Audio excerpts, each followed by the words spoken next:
सो temperature के according हम इसे 5 पार्ट में डिवाइड करते हैं. First is stratosphere and second is first is a troposphere and second is a stratosphere, third is a mesosphere, four is a thermosphere and five is a exosphere. हम इन पाँचों के पाँचों 5 part में divide करते हैं. ठीक है, पहला क्या होता है ट्रोपोस्फीयर. सो पहला हम जानेंगे ट्रोपोस्फीयर के बारे में.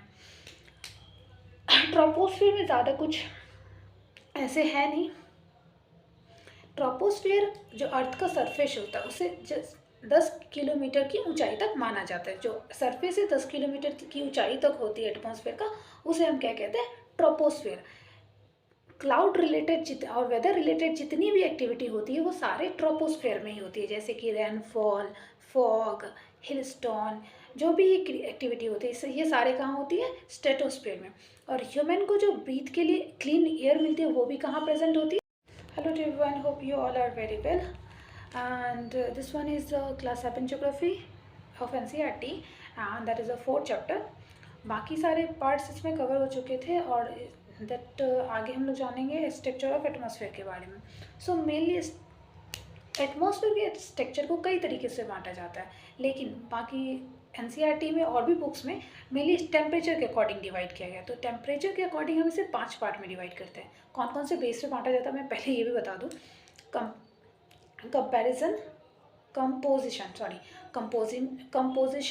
And the second is temperature and a third is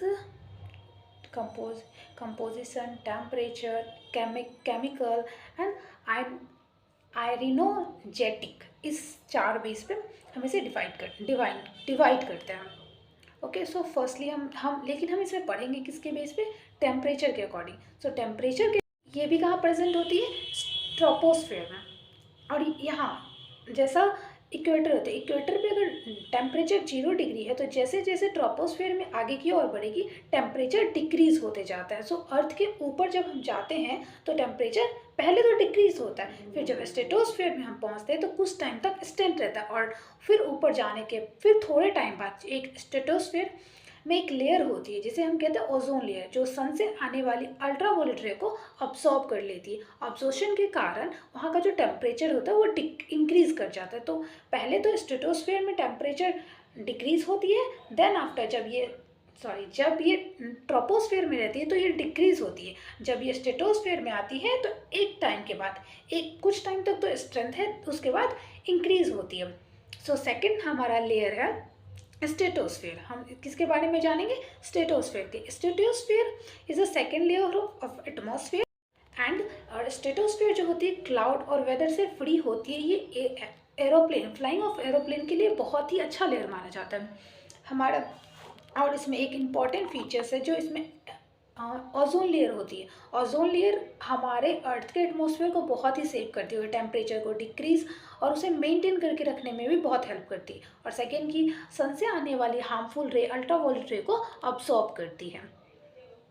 ठीक है, इसमें ये कुछ रहता है. अब नेक्स्ट आता है हमारा मेसोस्फेयर. अब हम समझेंगे किसके बारे में, मेसोस्फेयर के.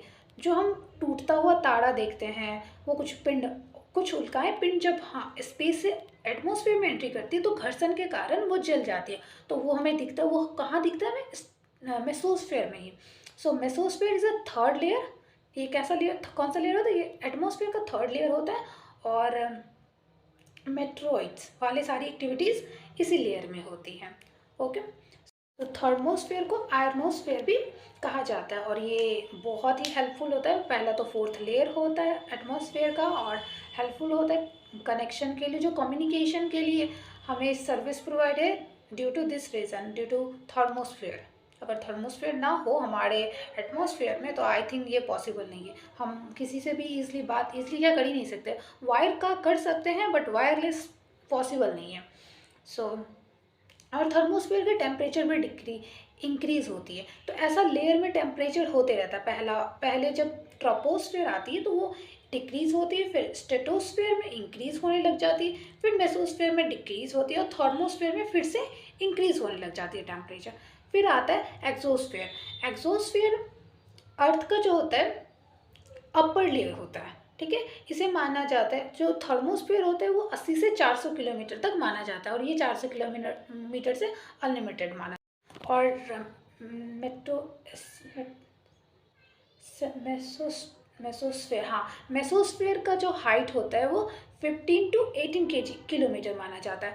पहला वाला ट्रोपोस्फेयर की हाइट मानी जाती है 0 डिग्री से 10 किलोमीटर तक, सेकेंड 10 से 50 किलोमीटर तक स्ट्रेटोस्फेयर का, और थर्ड वाली जो लेयर होती है मेसोस्फेयर, उसका माना जाता है 50 से 80 किलोमीटर तक। ओके, उसके बाद आता है 4 layer, that is a thermosphere, या थर्मोस्फेयर। थर्मोस्फेयर में, थर्मोस्फेयर रेडियो कनेक्शन के लिए बहुत ही हेल्पफुल होता है। सेकेंड, ये जो वायरलेस कनेक्शन और सर्विस है हमें जो मिल रही है, वो सब थर्मोस्फेयर के कारण होते हैं। जो अर्थ के एक पार्ट से हम सिग्नल को भेजते हैं और रिसीवर के पास, वहाँ से रिसीवर के पास जाता है। अगर थर्मोस्फेयर ना हो, और थर्मोस्फेयर को आई आयरनोस्फेयर भी कहा जाता है, आयरनो। और ये एक्सोस्फेयर अनलिमिटेड माना जाता है, ये अपर लेयर, उसमें कुछ कुछ ऐसी गैस पाई जाती है। हाँ, और इम्पॉर्टेंट थिंग कि थर्मोस्फेयर में जो टेम्परेचर इंक्रीज होती है उसका एक रीज़न होता है, सिर्फ oxygen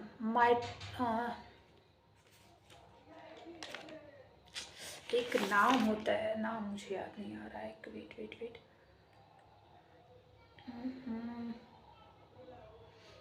I forget the name of oxygen, molecule oxygen, या ओनली ओ, मॉलिक्यूल ऑक्सीजन जो होती है वो थर्मोस्फीयर में प्रेजेंट होती है। और उसी के कारण, और कुछ ऐसे, मैं इसे पहले वाले वीडियो में एक चीज़ बताई थी, कुछ ऐसे गैसेस हैं जो सन से आने वाले रेज को अब्सॉर्ब करती, उसमें ये ओ, नॉर्मल ओ भी पाया जाता है, जो कि मॉलिकुलर ऑक्सीजन भी होती है। तो मॉलिकुलर ऑक्सीजन जो थर्मोस्फीयर में प्रेजेंट होती है, जिसके कारण सन से आने वाली अल्ट्रावायलेट रेज जो होती है वो अब्सॉर्ब हो जाती है, जहाँ जिसके कारण जो टेम्परेचर है वो इंक्रीज कर जाता है।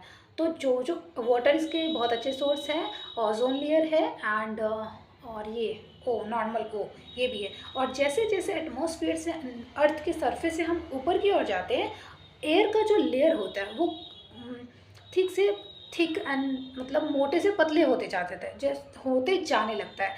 और जो फर्स्ट टाइम ट्रोपोस्फेयर का लेयर होता है, सबसे अधिक थिक लेयर कहाँ पाया जाता है एयर का? ट्रोपोस्फेयर में। इसके इसमें इस स्ट्रक्चर में हम इतना ही जानेंगे। नेक्स्ट जो हमारी वीडियो आएगी वो आएगी क्लाइमेट एंड वेदर पे, that same chapter. Hope that video is good, thank you, watch that.